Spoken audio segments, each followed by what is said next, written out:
ఏలూరు జిల్లా ఇన్ఛార్జ్ మంత్రి నాదెండ్ల మనోహర్ అధ్యక్షతన జిల్లా అభివృద్ధి సమీక్ష కమిటీ సమావేశం ప్రారంభమైంది. ఆర్ఎండ్బి, పంచాయతీరాజ్, రహదారుల అభివృద్ధి, వంతెన నిర్మాణం త్వరగా పూర్తి చేయాలని సమావేశంలో పాల్గొన్న మంత్రులు, ఎంపీలు, కలెక్టర్లు, అధికారులకు సూచించారు. ఈ సమావేశంలో మంత్రి కొలుసు పార్థసారథి, ఎంపీ పుట్టా మహేష్ కుమార్, జడ్పీ చైర్మన్ ఘంటా పద్మశ్రీ, ఎమ్మెల్యేలు బడేటి రాధాకృష్ణయ్య తదితరులు పాల్గొన్నారు.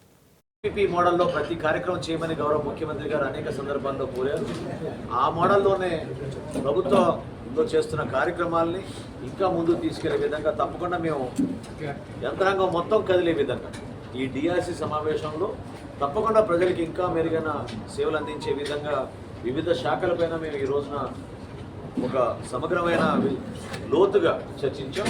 భవిష్యత్తులో ఇంకొన్ని శాఖలు మేము టేకప్ చేస్తాం. డిఆర్సీ మీటింగ్లో ఇది మంచి పాజిటివ్గా అందరికి కూడా పాజిటివ్గా వెళ్తుంది. అందరికి వెళ్తుంది. ఇవాళ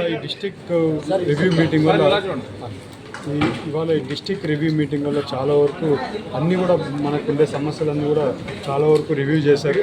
అన్నీ కూడా మినిస్టర్ గారు, అలాగే ఇన్ఛార్జ్ మినిస్టర్ గారు, అలాగే ఎమ్మెల్యే గారు అందరు కూడా వచ్చి ఇక్కడ అన్ని ప్రాబ్లమ్స్ అన్నీ కూడా ఎట్లా సాల్వ్ చేయాలి, ఏం చేయాలని అధికారులు